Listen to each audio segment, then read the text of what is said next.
Selamat datang kembali di channel gue, Untung Handayani Ramli.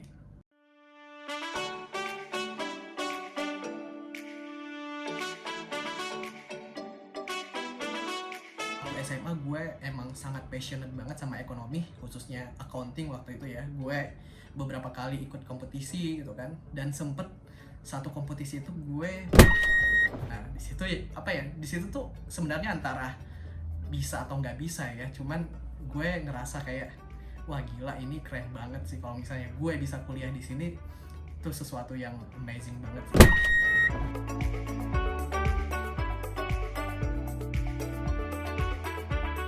Kedua, apa aja yang dipelajari di Ekonomi Islam UI? Nah, ini sangat menarik sih. Karena seperti gue bilang sebelumnya bahwa ekonomi Islam ini kan masuk di Fakultas Ekonomi UI-nya juga gitu kan.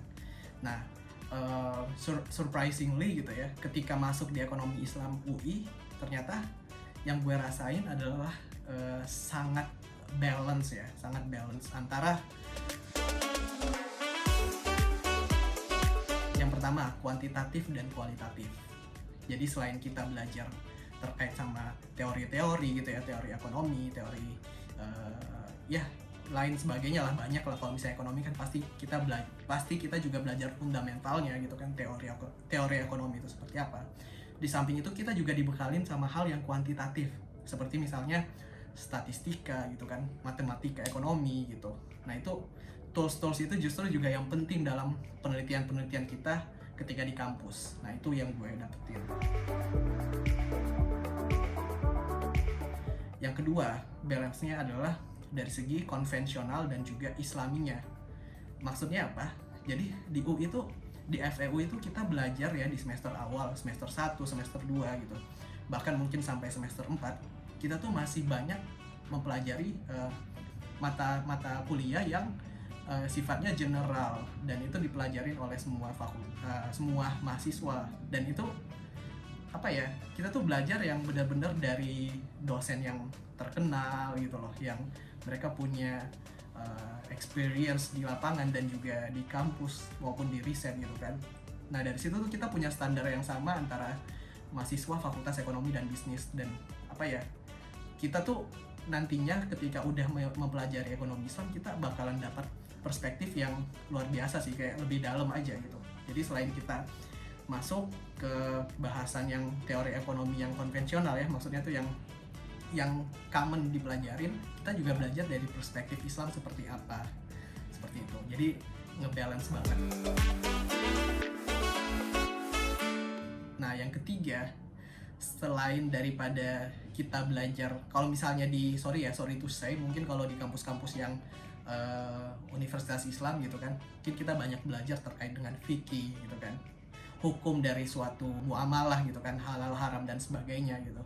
Nah selain daripada itu, di Ekonomi Islam UI kita juga belajar terkait dengan analisa lebih mendalam gitu.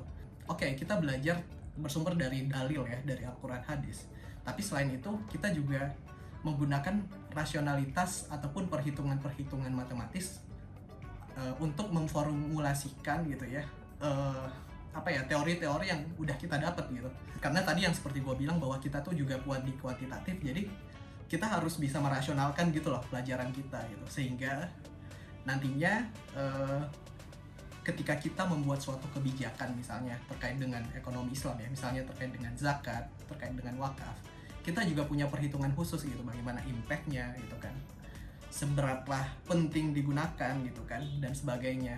Sehingga tuh ini tuh bekal yang sangat kuat sih ketika teman-teman mungkin berkarir nanti, khususnya di terkait dengan keuangan Islam gitu kan. Kita punya tools sendiri untuk selain daripada hukumnya, kita juga punya rasionalitas gitu kan.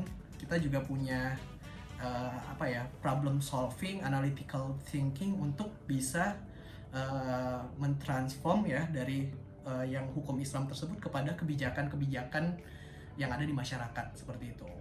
Nah mungkin untuk realnya ya, apa aja sih mata kuliahnya, mungkin teman-teman bisa cari lah di website gitu kan, banyak banget gitu. Cuman di awal-awal pasti kita common ya, kita belajar terkait dengan makroekonomi gitu kan, mikroekonomi gitu, ada statistika ekonomi gitu.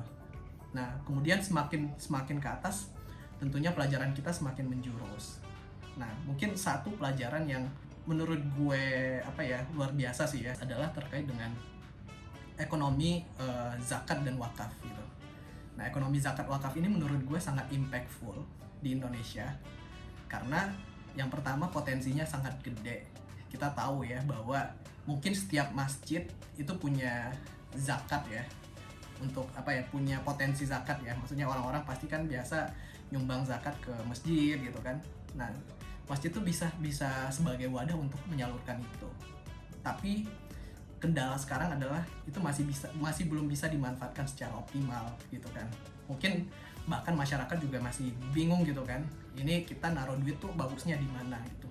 Nah, itu kalau misalnya emang kita bisa mengoptimalkan ya dengan baik, maka itu kekuatan yang sangat luar biasa buat umat gitu. Kita bisa memberikan impact buat orang-orang yang membutuhkan gitu kan, buat asnaf itu gitu. Nantinya ya kalau misalnya kita bisa gunakan uang umat itu atau dana sosial itu secara produktif, nantinya kita bisa mengembangkan atau meningkatkan ya status sosial dari orang-orang yang di bawah gitu. Karena yang gue pelajarin adalah konsep dari dana sosial itu jangan sampai hanya buat konsumtif aja gitu. Oke lah, konsumtif tuh hanya sebagai basic gitu kan, basic kebutuhan. Tapi lebih dari itu tuh kita bisa memberikan buat hal-hal yang produktif. Misalnya kita bisa memberikan buat usaha gitu. Atau mungkin dengan pendidikan, beasiswa. Dengan begitu kan anak-anaknya juga mungkin bisa menikmati pendidikan yang layak gitu. Dan bisa mengeluarkan keluarganya dari garis kemiskinan. Nah, itu yang sangat luar biasa. Nah, intinya adalah gue pengen highlight di sini, selain daripada pelajaran itu, di kampus juga kita diajarkan gimana analytical thinking kita, karena kita tuh banyak melakukan diskusi kelompok gitu. Kita sharing gitu kan, kita buat bahan presentasi gitu. Setiap minggu mungkin kita presentasi, buat paper dan segala macamnya. Jadi di situ tuh luar biasa sih ketika teman-teman udah menjalani prosesnya. Mungkin ketika udah keluar dan nantinya kerja dengan tim itu akan lebih gampang seperti itu.